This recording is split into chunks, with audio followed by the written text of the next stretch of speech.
very important. Theological presentation, when we say theology, you are using arguments based on revelation and reason. You're doing theology. Whether we're doing the theology, the fides quaerens intellectum, which means faith seeking understanding. What is expected of you here probably are references to the divine revelation in the scripture, or magisterium, or tradition. Because that's what theology is, based on divine revelation. Don't just use your logic here. Because a theological presentation, that's very important. You might probably quote here, explain that quote, it's a 2 hours class, 2 hours exam. Okay? Then of course, it's an important part. Don't take for granted grammar. Sometimes if you have a bad grammar, like you have 10% here, it will affect your content. Okay? Because I won't understand what you're talking about. So this is very important. So normally, in every question, I rate it. For example, you get here 20% only. Here, well, it's okay. I gave you 10. Here, 25%. You might probably have a good presentation, so perfect score. Then here, your grade is 5%. Then you add the whole thing, that's your point. In that number. Huh?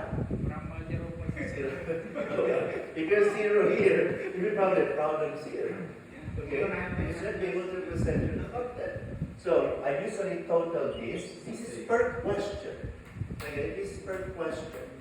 So 20, 10, 25, 5%. Sometimes some of the questions, like only one question, probably comprise like 3 questions in it. Okay? Follow? Because it's comprehensive. I kind of integrated different dogmas in one question, for example. Okay, follow? Most of the problem in the past is this one and this one. Organization of ideas. Unfortunately, they gave it the same equal percentage. If I'll be grading, I'll be percentage, I'll be giving here like 50% content, and here like 25%. The rest is 10%. But that's what they did, 25, 25, 25, 25. Something might be bigger number, but when they get here, problematic. Or get here, it's problematic. So it pulled down the grades. Develop. Yes, this is to explain the comprehensive exam, how it operates. You probably will explain to you at the beginning of the exam, but at least you already know how to answer ahead of time what will be expected of you in every question in the exam. Because this is too early, at least this year. I guess because of the experience in the past, that if they have to do red valida, if it is they gave things out late, they have to do red valida already during vacation time. So probably the administration expecting failures. I don't know. Probably expecting some failures of red valida. And then I have to recompose again a new set of questions. Depends on the department you failed, like history, moral theology, canon law. Because I think only last year I made a red valida. In the past, actually, this seems to be okay. Why? I don't know. Ask them. But normally, if it's red valida, it's a little bit easier than the first one. Develop. You getting that? Those who are taking finance. How many are taking finance exam this Thursday? You too. 1, 2, 3, 4, 5. Only 5 of you. The rest will be next year. Well, you have a chance to go with the next year too, if you want. What? We have to others. Okay, so there are 2 others. Okay, so just to let you know, this for me it's important the content in the theological presentation. I try to understand this too, because for me, if I will divide the percentage, this is supposed to be bigger, and this is bigger. Okay, this one I can understand, but normally this one follows from here. If you're not organized, your theological presentation is awful. Okay, but this is important for me, especially with the non-English speaking as language. I more considerate here. But they're talking about is a president. Okay? Depends. That's why it is actually an agent for this two. For me, the person created just to give to this one and to this one. Because that's theology. Okay? That's part of the mercy. Telling you all this criteria is mercy. And this one, I'm anticipating sacramental theology instead of doing Christology today, because I want you to remember this on Thursday. Okay? It's very important. That's why I kind of push forward. I will return back to my normal pace when, the normal pace after I finish this, and return back next week after exam to Christology. Because that already mentioned something Christological last time, so that's already a clue that there's something Christological there. But there's also something sacramental there. Okay? Develop. Okay, are we all here?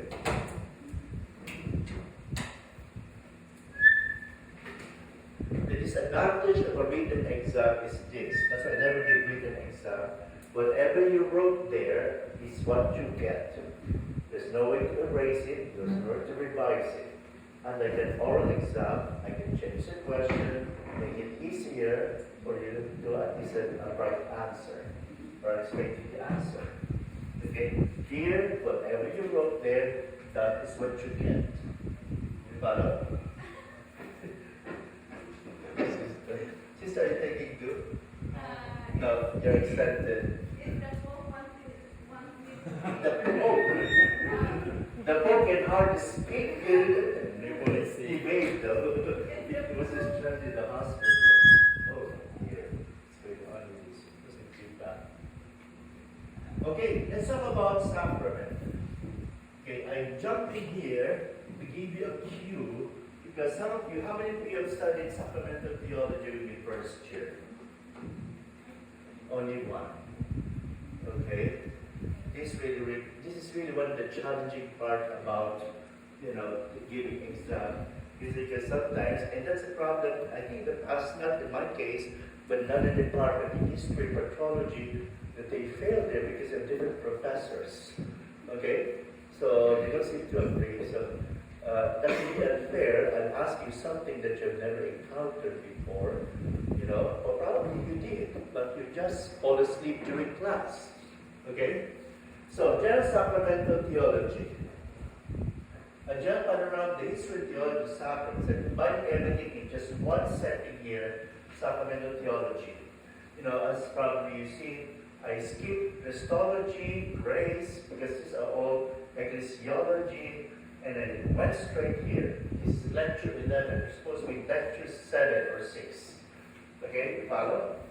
So, we'll talk about the following. These are the topics. We'll talk about what is a sacrament. This is very important. Etymology of the word. The terminologies of the sacrament. Then you have sacrament at its origin.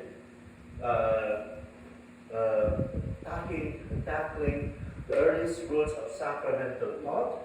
Where it all came from. Is it something we borrowed from pagans or not, etc.? Probably not. God experienced sacraments as medium of divine communication. Okay? There's a fundamental given there. It's not just a ritual, as in there. It's the way God communicates to us through signs. Okay? Because God being mysterious can only reach us through tangible signs. God can tell you you are forgiven. What is actually the sign of forgiveness? Absolution. That God is united with you. That is through the Eucharist, etc. All of these things are through the ritual. Then you have the causality of the sacraments, making sense of how sacrament cause grace. Okay, that's one of the most important topics in sacramental theology. Then was the teaching of the magisterium on sacramental causality, because here there are different theories here. Franciscans, Dominican will just read what the church endorses. And then we'll try to highlight here the church's teaching, especially coming specifically from the Council of Trent down to the Second Vatican Council, and you have a sacramental conclusion. Okay. That will be our real coverage, but just stay attentive, and if I say, remember this, that's the cue. Okay? Yeah. But it's not as direct as it is. That's a cue that is needed for you to answer complex questions. That's not the actual question. Huh? How many questions? Only 5. Well, you have 2 hours to answer. Just 2 questions. Enough time for the... No, each question has 3 in it. It's comprehensive exam. But expect. You think about 4 courses and 4 years of dogma, then you only expect 5, only single question. So each question is intermixed, connected way with other questions related to dogma. It could be Christology, merged with Mariology, merged with ecclesiology in one question. Okay? Well, that's why I told you, you get to understand, because it's not just reporting what you heard, it's making use of your brain cell. That's what it is. Okay, you follow? Okay. If there's any cells at all. Good. Let's talk about etymology. Etymology is the root word. Where does it come from? The terminology is a sacrament. And for those who took with me sacrament theology, this is a review for you. Sacramentum in Latin is equivalent to mysterion in Greek. Okay, mystery. Because it's important whenever there's reference to mystery in the New Testament, for example, in St. Paul, it is always interpreted by the church as a sacramentum. Okay, so what's a mystery? Okay, sacrament probably is too remote. What's a mystery? Cannot see. So mysterious. You know, mysterious. Okay. Now let's take a look at some of the vocabulary or dictionary definition of mystery. Okay? See? Something that is difficult or impossible to understand or explain. You see? Thursday you do like that, you know? Something that is difficult or impossible to understand or explain. That's probably associated with mystery. Secondly, it probably involves some secrecy or obscurity. Okay, something secret. Something like a secret, you know.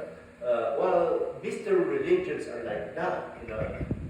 We'll take a look at one of the architects of Sacrosanctum Concilium, Benedictine, of course, later on, this theme of secrecy. Then it could be implied the secret rites of Greek and Roman pagan religion, or any ancient or tribal religion to which only initiates are admitted. This is the general idea of mystery. I will talk about yet mystery here used in the church. Okay? This is just a dictionary definition. Something that's difficult to understand, something secret, or secret rites. Okay? So, in the Catholic Church, what is our usage of sacrament or mysterium? Okay. In Catholic Church, we talk about the supernatural revealed truth exceeding the capacities of human unaided reason. But then we talk about ritual here. Supernatural truth revealed capacity of unaided reason. What are the supernatural truth that is revealed that cannot be discovered by reason alone? Tell me any article of faith. That you need revelation to know that. You know, that's beyond reason only. The Holy Trinity. So the Holy Trinity, okay, that's something, a mystery. Okay? So the Holy Trinity, and where is the Holy Trinity fully revealed? In the Old Testament or the New? The New. In Jesus, in the New, yes. Where else? Okay? In the New Testament. But are there implications in the Old Testament referring to the Trinity, for example? Are there biblical basis for Trinity in the Old Testament? Give me example of episodes. In the book of Genesis, make man according to God's image. What else? There's a visitor to Abraham and Sarah. Remember those? Became an iconography. The three men represent three. So what are these representations? What do you call this? They are, as it were, visible element, but its fulfillment is in the New Testament. Okay? So take a look at this concept of sacrament. In other words, sacrament is not just ritual, it could be also a biblical designation. The Old Testament is a sign that points to the full reality of the New Testament. We call it sacramental exegesis. You've heard about it before? Typological exegesis. For example, I read we talk about it, I think, 4th Sunday or 5th Sunday, cycle A, your cycle C of Lent. When the Son of Man will be lifted up on the cross, actually, and everyone who looks at him will be saved. What is referring to Nicodemus in the Old Testament? The serpent. The serpent, remember the bronze serpent? Like the bronze serpent as Moses raised, so the bronze serpent is invisible, but its hidden meaning is what? Jesus' own crucifixion. Therefore, in Scripture, there is a notion of sacrament. Follow? Remember this. It's very important. Okay? There's a notion of a sacrament even in Scripture. Because it's a very embracing concept. Which means there's a visible sign of an invisible grace. The real meaning of the visible prophecies is found fully in the New Testament. You follow? The sacrament is not just ritual, but it could be a biblical method of interpretation. Like types. Types are visible, but its hidden meaning that's fully revealed is in the New Testament. Like for example, Old Eve, that's the old type. What's the interpretation? The Old Eve. The new Eve is Mary. She's the fulfillment, the visible sign. Okay, we'll get into this visible and invisible, huh? Where in Old Testament, Daniel, Tobit, Judith, Wisdom, Sirach, Maccabees, it signifies some kind of secret that is revealed to some who be God's instruments to proclaim the mysteries to others. The full revelation is, of course, obviously is in the New Testament. Okay? What is hidden? So, sacrament, there's something hidden, and something that is known. How many of you were in love before you become seminarian or sister? Never mind. During Valentine's, you give a flower. And the flower that you purchase is just 2 pesos. Very cheap. And you don't want that to be valued as 2 pesos, so you move the tag price. So what's the visible sign there? The flower. And what's the invisible meaning of the flower? It's 3 roses. I love you. Can you see I love you? But it's the hidden meaning. So a sacrament is like that. There's an external sign, but more profound is the hidden meaning. It's not 2 pesos. Can you buy I love you for 2 pesos? No. That's why, like the ritual itself, there's a bread and wine, but it's the real presence. The water, there is salvation. Okay? The words of absolution, there is forgiveness. It's more profound than the visible sign. You follow? Okay? Pick up this concept, visible and invisible. This is very important because it will be applied throughout different dogmas. Okay? In the whole scripture as a sacrament. Oh yeah, it's a sacramental way. Because the Old Testament, as or today verbum, is actually just a kind of anticipation, but not fully realize its meaning. The hidden meaning, the invisible is Jesus. Okay? That's in Scripture. Okay? Okay? You follow? So what is the vice? What is the vice in the scripture? Well, pardon? The Scripture is like the visible, because it does not actually, in its face value, tells you the meaning. Its full meaning is only revealed in Jesus. Okay, the law and grace, for example.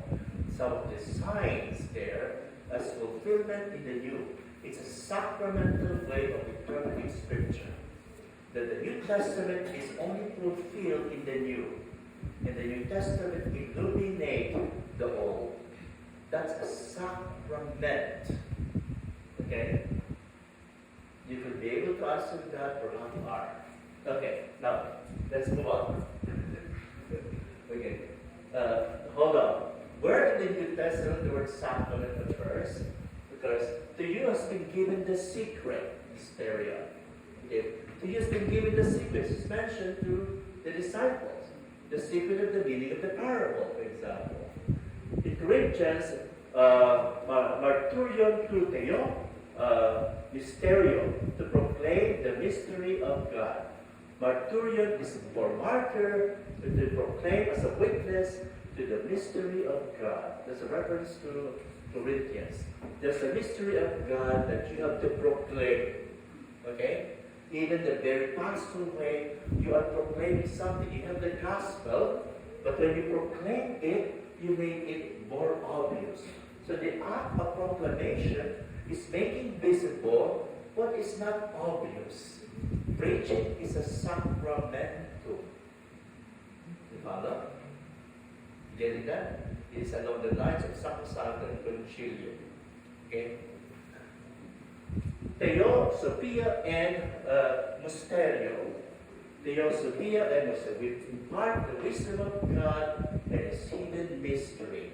So there's a lot of reference to the word mystery in the New Testament. But the mystery is not about the ritual here. The mystery here has reference, of course, to the revelation. Who is the fullness of revelation of God? Christ. Jesus. He is the mysterion. Okay? That's very important.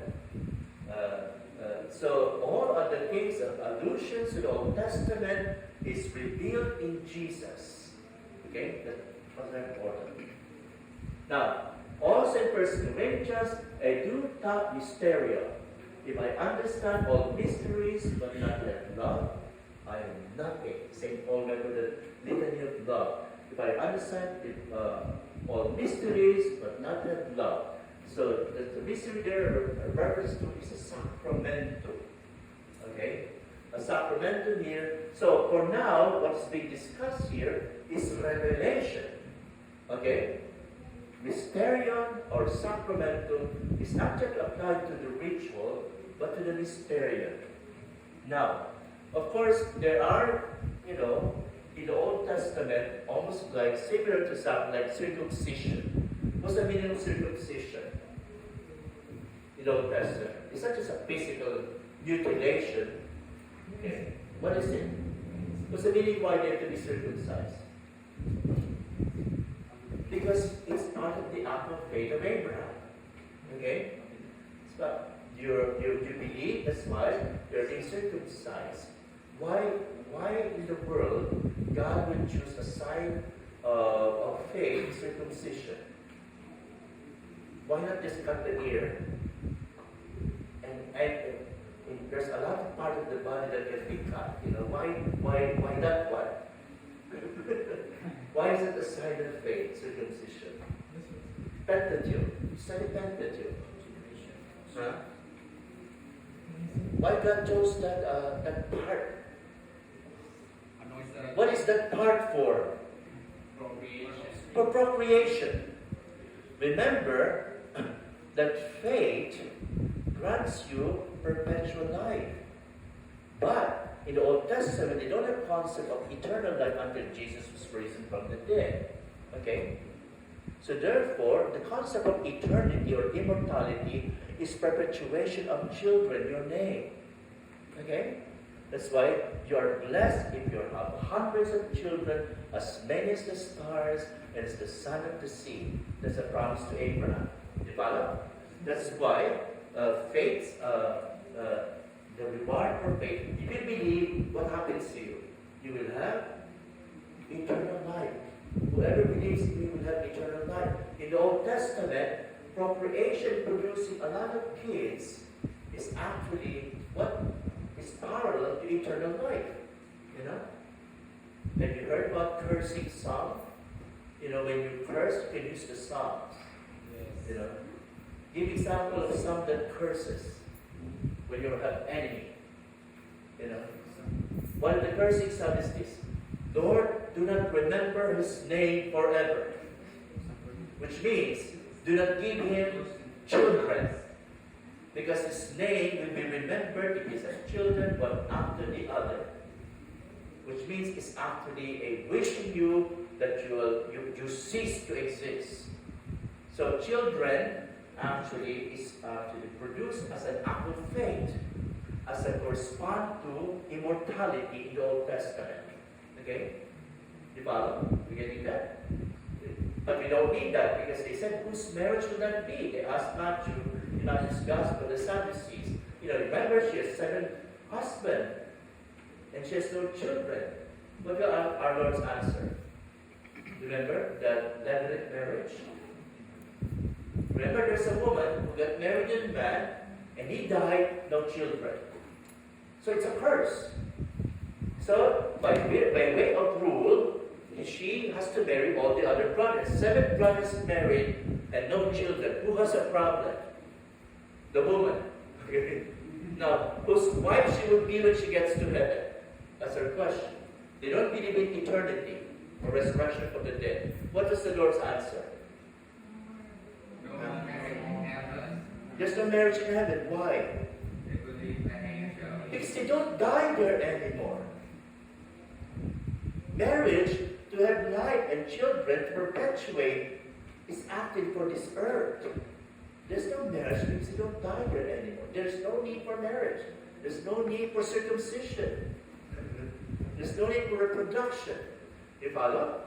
You getting that? But that's actually a symbol, a sign. Okay?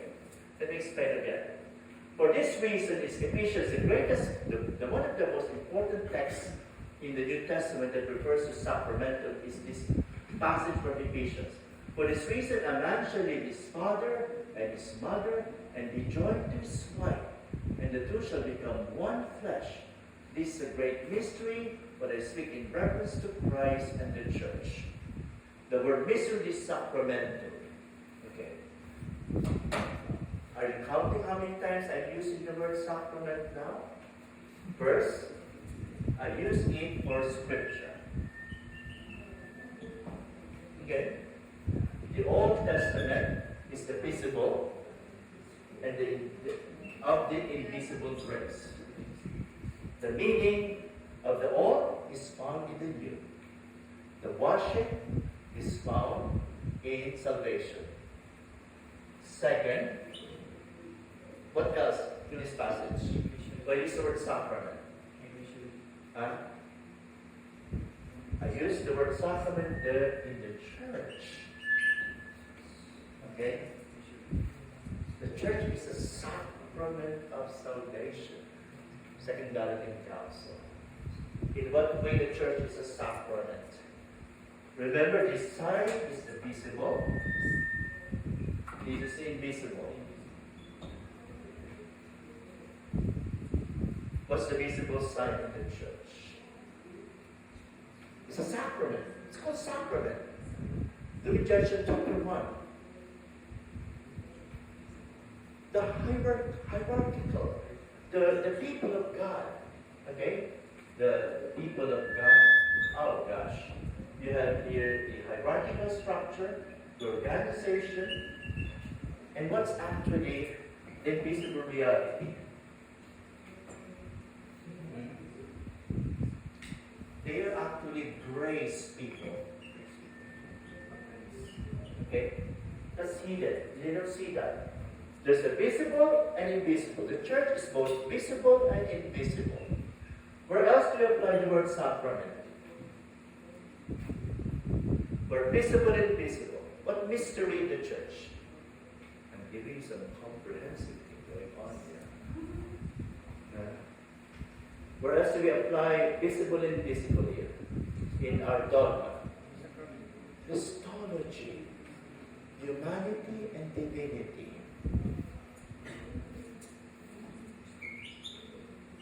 Okay? you have here humanity, then divinity. That's invisible. The visible is the humanity. Diba?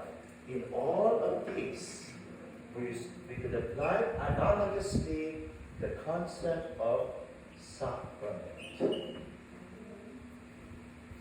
Diba? And now we're doing synthesis here. Okay? Comprehensive. Okay? Diba? So, in the Old Testament, there's a sacramental interpretation of the Spirit, the type and its meaning. Okay? The visible and invisible. The church is a sacrament because there are visible reality of members. Hierarchical structure, people of God, etc. Then you have grace people with the Holy Spirit as its active spouse. You don't have to take note. It's a different question next year. And then you have Christology here, humanity of Jesus, and divinity. You getting that? So, that's the concept of sacrament. We'll elaborate that here. Okay, as we move on. Okay. Ignatius of Antioch, the fathers of the church, of course, they presented theological presentation, obviously, reference to sources,